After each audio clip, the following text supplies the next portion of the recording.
Bienvenue sur le podcast des Atypiques Sensibles, un podcast dédié à tous ceux qui n'entrent dans aucune case. Je suis Nadège, coach de vie certifiée spécialisée dans l'accompagnement des atypiques sensibles. Mon objectif au travers de ce podcast est de te permettre de mieux te comprendre et d'oser te montrer tel que tu es. Ensemble, allons faire briller ton unicité. Ici, pas de blabla, mais du peps, de la joie, de la créativité et beaucoup de bienveillance.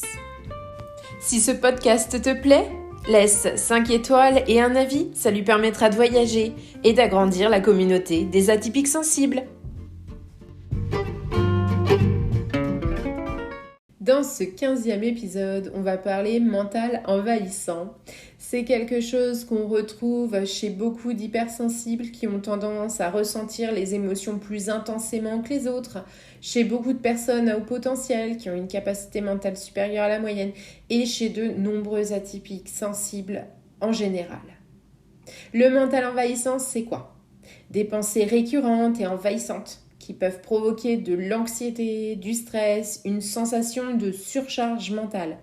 On peut avoir du mal à se concentrer sur une tâche spécifique, on peut avoir du mal à se relaxer, à se détendre, on peut aussi avoir beaucoup de mal à s'endormir parce qu'on est envahi de pensées sans arrêt. Dans cet épisode de podcast, on va aller voir vraiment plus précisément ce que c'est que ce phénomène du mental envahissant. On va explorer les causes possibles, les symptômes courants, les stratégies pour gérer efficacement ces pensées envahissantes. Mieux comprendre ce phénomène, c'est aussi mieux le dépasser et mieux vivre avec. Les atypiques sensibles peuvent avoir des difficultés à gérer le flux constant d'informations qui arrivent jusqu'au cerveau. Souvent, il y a une grande capacité d'observation, une forte conscience de l'environnement. Ça peut donner l'impression d'être submergé sans arrêt par des pensées et des émotions. Les symptômes, si on peut appeler ça symptômes du mental envahissant, les caractéristiques reconnaissables, ça peut varier vraiment d'une personne à l'autre. Mais il va y avoir une obsession excessive pour un sujet en particulier qui va se créer. Une analyse compulsive de soi, des autres, des préoccupations excessives concernant l'avenir ou le passé, des pensées intrusives et négatives sur soi-même, un petit peu de jugement par-ci par-là, une difficulté à se concentrer sur une tâche spécifique. Ça, c'est les caractéristiques principales qui nous permettent de reconnaître ce mental envahissant qui vient se promener chez nous.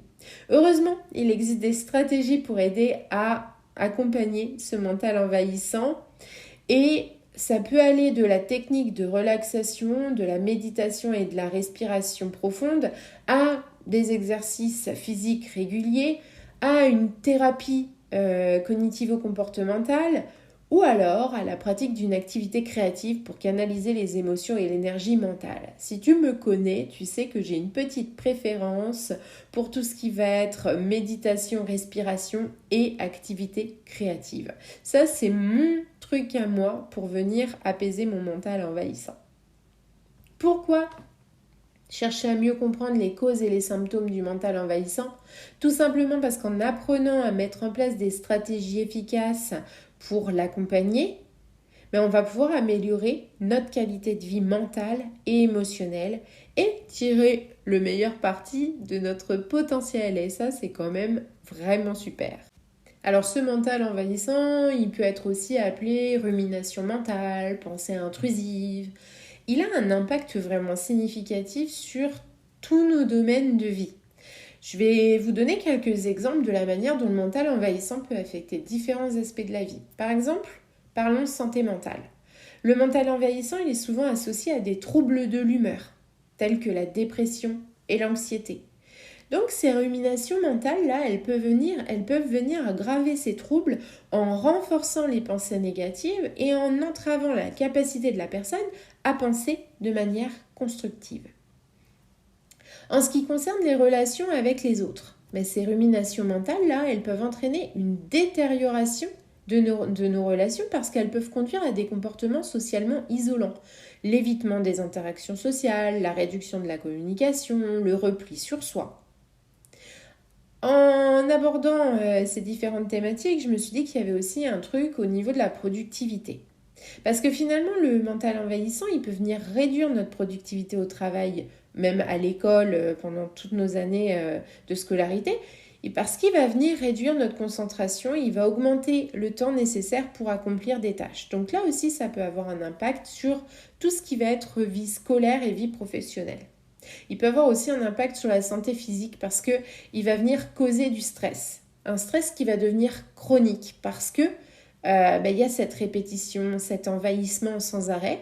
Et ce stress chronique, il peut avoir un impact sur notre santé physique parce qu'il va entraîner des problèmes de sommeil, des problèmes de digestion, une tension artérielle qui peut être élevée. Et dernier point, l'un des domaines où ça peut venir aussi impacter, c'est en général notre qualité de vie.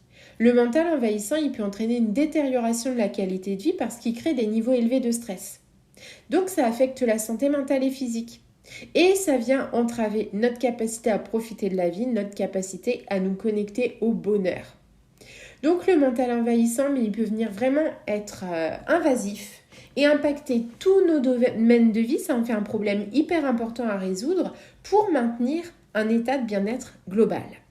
Je le disais tout à l'heure, certaines activités créatives peuvent particulièrement être utiles pour apaiser le mental envahissant et c'est ce que j'avais envie de partager dans la fin de ce podcast. Alors, je t'invite à trouver un endroit calme, confortable, où tu vas pouvoir te concentrer sans distraction. À prendre une feuille de papier et un crayon ou un stylo ou des feutres, des crayons de couleur. Prends ce qui te fait plaisir. Installe-toi et commence à dessiner ou à écrire tout ce qui te vient à l'esprit. Tu peux faire pause. Ne t'inquiète pas, tu remettras l'enregistrement juste après.